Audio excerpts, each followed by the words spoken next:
नमस्कार दोस्तों, target with PS Parihar channel में आपका स्वागत है। आइए शुरू करते हैं और देख लेते हैं कि आज के समाचार पत्रों में विद्यार्थी जीवन से संबंधित कौन-कौन सी सूचना है।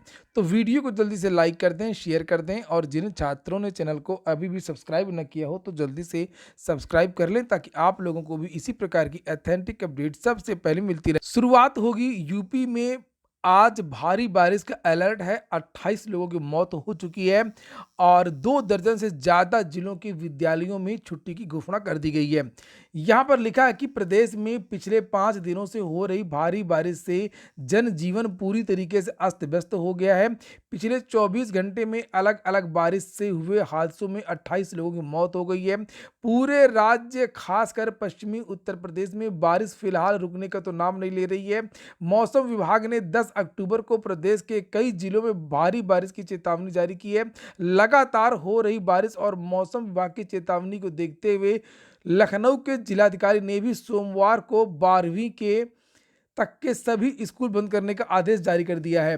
नीचे लिखा कि यह आदेश सभी बोर्डों के सरकारी तथा निजी स्कूलों पर लागू होगा। रविवार देर शाम कभी धीमी तो कभी तेज बारिश होती रही। जिलाधिकारी सूर्यपाल गंगवार ने शहर के लोगों को सलाह दी है कि बहुत जरूरी होने पर ही घर से बाहर निकलें। और यहाँ पर लिखा हुआ कि नदियों के उफनाने से बिगड़ गए हैं हालात और इन जिलों में भारी बारिश। कुछ जिलों के यहाँ पर नाम भी लिखे हुए हैं, जैसे यहाँ पर लिखा हुआ है कि संभल में पिछले 30 वर्षों में अक्टूबर में एक दिन में इतनी बारिश कभी नहीं हुई। ऐसा ही एटा में 95 मिलीमीटर और बरेली में 93.5 मिलीमीटर, हाथरस में 85 मिलीमीटर, मुरादाबाद में 83.7 मिलीमीटर, अलीगढ़ में 80.2 मिलीमीटर इन जिलों में कल सबसे ज्यादा बारिश हुई है। वहीं पर लिखा है कि यूपी के 45 जिलों में भारी बारिश का अलर्ट किया गया है और हादसों में 34 लोगों की मौत हो गई है। ये दूसरा समाचार पत्र है और इसमें भी वही सब बातें लिखी हुई हैं। मुख्यमंत्री योगी आदित्यनाथ ने अफसरों को बाढ़ प्रभावित क्षेत्रों में निरीक्षण करने के लिए खुद मैदान में उतरने का निर्देश दिया है और उन्होंने कहा कि बाढ़ प्रभावितों को जनप्रतिनिधियों के माध्यम से राहत सामग्री वितरित की जाए। अगली सूचना है एलटी ग्रेड शिक्षक भर्ती की। शिक्षक भर्ती के अभ्यर्थियों को आज से आवंटित होंगे विद्यालय। अर्हता विवाद के कारण एलटी ग्रेड कला और हिंदी के चयनितों को मौका नहीं दिया जा सकता।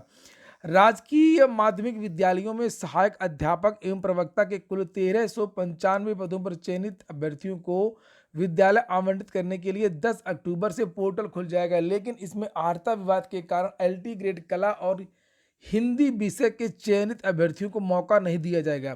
तो इसी की वजह से बताया जा रहा है कि एक तो प्रतीक्षा सूची क्लियर नहीं होगी, इनका पोर्टल, और दूसरी बात ये है कि जो एलटी ग्रेड की नई शिक्षक भर्ती है वो भी नहीं आ पा रही है।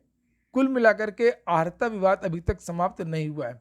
नीचे फिलहाल लिखा कि कला विषय में उत्तर प्रदेश लोक सेवा आयोग अर्हता का विवाद दूर कर तकरीबन 90 चयनितों की फाइलें माध्यमिक शिक्षा निदेशालय को भेज चुका है, लेकिन निदेशालय ने इन अभ्यर्थियों को कॉलेज आवंटित नहीं किए हैं। निदेशालय की ओर से शासन को पत्र भेज करके दिशा निर्देश मांगे जा रहे हैं और अभी तक निदेशालय का कोई जवाब नहीं मिला है। ऐसे में चयनितों की नियुक्ति फंसी हुई है। हिंदी में आवेदन तिथि से संबंधित अर्हता का विवाद है, जिसके कारण तकरीबन 134 अभ्यर्थियों की फाइलें रोक दी गई हैं और इन दोनों विषयों के अभ्यर्थियों को उम्मीद थी कि विद्यालय आवंटन के लिए जब भी पोर्टल खुलेगा तो उनको मौका मिलेगा, लेकिन ऐसा हुआ नहीं।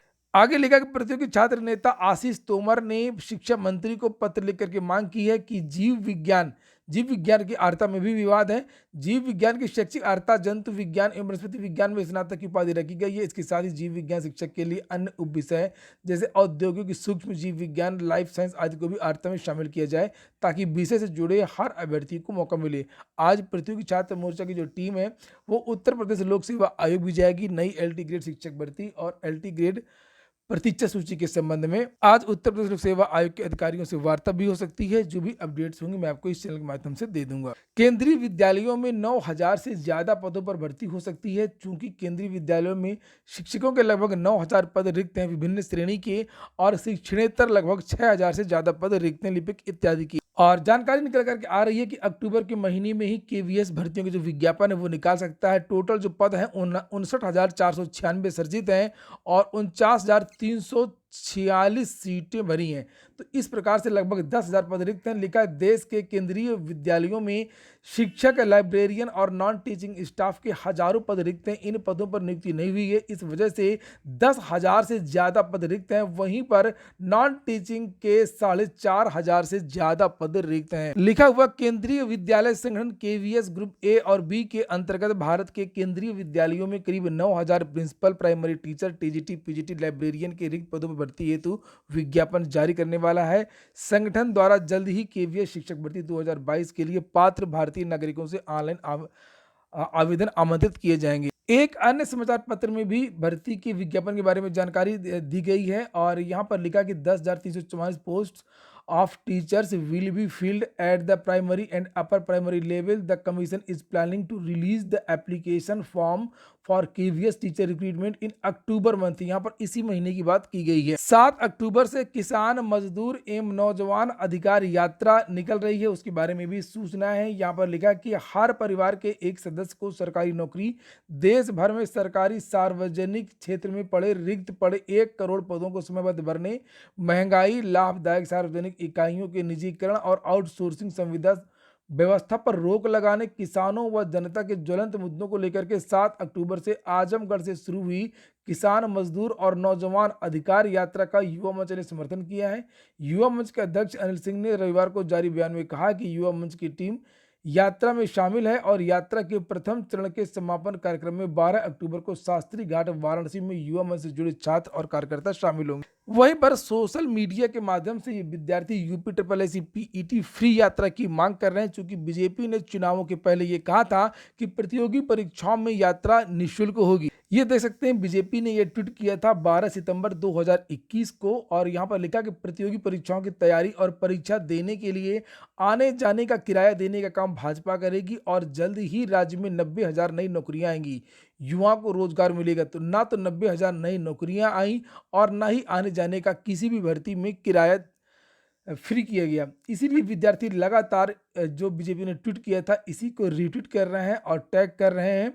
लिखा है कि 15-16 अक्टूबर को जो पीईटी की यात्रा हो रही है, क्या वो भी फ्री रहेगी या ये भी केवल जुमला ही था। और कल जो पत्रकार हैं अमिताभ अग्निहोत्री, उन्होंने भी ट्वीट किया था और कहा था आर्थिक रूप से कमजोर वर्ग के युवाओं को प्रतियोगी परीक्षा देने के लिए आने जाने का किराया सरकारों को देना चाहिए। एसएससी हेड कांस्टेबल के पदों पर भर्ती के लिए परीक्षा आज से शुरू हो रही है। लिखा कर्मचारी चयन आयोग की ओर से दिल्ली पुलिस में हेड कांस्टेबल भर्ती परीक्षा 2022 के तहत 835 पदों पर भर्ती की जाएगी। इसके लिए सोमवार 10 अक्टूबर से ऑनलाइन मोड में परीक्षा शुरू होने जा रही है। परीक्षा 20 अक्टूबर तक चलेगी।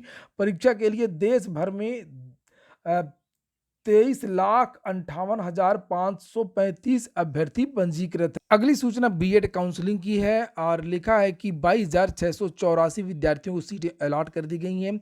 रुहेलखंड विश्वविद्यालय ने बीएड काउंसलिंग में शामिल हुए 25,862 में से 22,684 विद्यार्थियों को सीट का अलॉटमेंट कर दिया है।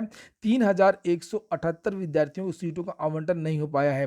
राजकीय व अनुदानित महाविद्यालयों में 7,651 सीटों में से 6,957 सीटों का आवंटन हो चुका है। लिखा हुआ है कि पहली काउंसलिंग में 75,000 तक के रैंक के विद्यार्थियों को आमंत्रित किया गया था। 50,000 आए नहीं, केवल 25,000 विद्यार्थी ही आए। यह विद्यार्थी 10 अक्टूबर से शुरू हो रही काउंसलिंग में भी हिस्सा ले सकेंगे जो छूट गए हैं। दूसरे चरण की काउंसलिंग में 75,001 से लेकर के 2 लाख तक के विद्यार्थी बुलाए गए हैं।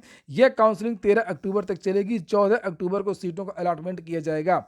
अगली सूचना है इंडियन आर्मी में भर्ती आई है। 128 पदों पर जूनियर कमीशन्ड ऑफिसर जेसीओ के पदों पर भर्ती निकली है। 25 साल से लेकर के 36 साल तक के युवा आवेदन कर सकते हैं। 1 अक्टूबर 2022 से आयु की गणना की जाएगी। पात्रताएं वगैरह यहाँ पर लिखी हुई हैं कि मान्यता प्राप्त विश्वविद्यालय से ग्रेजुएशन होना चाहिए और भी बहुत सारी पात्रताएं। पूरा विस्तृत नोटिफिकेशन देख लें। अगर आप योग्यता रखते हैं तो आप लोग यहाँ पर आवेदन कर सकते हैं। परीक्षा किस तरीके से होगी यहाँ पर जानकारी दी गई है। चयन के लिए स्क्रीनिंग लिखित परीक्षा होगी, फिजिकल स्टैंडर्ड और फिटनेस टेस्ट भी होगा।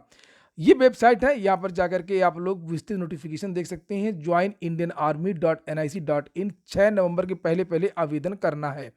वीडियो अगर आपको अच्छा लगा हो तो लाइक अवश्य कर दिया करें। अगर इतनी सूचनाओं में से एक भी सूचना अगर काम की है तो भी वीडियो को लाइक कर दिया करें। पूरा वीडियो सुनने के लिए बहुत बहुत धन्यवाद।